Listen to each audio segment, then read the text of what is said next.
வணக்க நண்பர்களே, அஸ்டோ ராஜாராம் திருச்சி. கன்னி லக்னம் பஞ்சமஸ்தானத்தில் சந்திரன் செவ்வாய் குரு.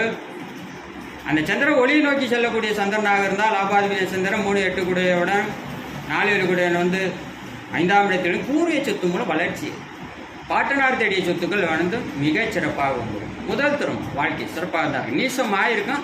ஆனால் பெரிய அளவுக்கு, ஏன்னா செவ்வாயும் சந்திரனுக்கு நண்பர்கள் என்பதால் ஒரு நல்ல பலனை தான் கொடுக்கும். ஆனால் வீடு கொடுத்த சனி ஆட்சி உச்சந்துக்கும். வீடு கொடுத்த நீசமான முதல் திருமணம் சற்று பாதிக்கத்தான் வந்துச்சு. வீடு கொடுத்த வலுவாக இருக்கும்போது தான் சந்திர திசை, செவ்வாய் திசை, குரு திசை 3 திசை மிக சிறப்பான பலன்கள் அளிக்கும். லாபாதிபதி பஞ்சமஸ்தானத்திலிருந்து லாபஸ்தானத்தை பின்ன மிக சிறப்பான பலன் அள்ளி கொடுக்கும். செவ்வாய் திசை ஒரு மத்தியமான பலன் தாங்க கொடுக்கும். பெரிய அளவு நல்ல ஆதிபத்தி விசேஷம். அடுத்து குரு மிகவும் சிறப்பான பலன்களை கொடுக்கும்.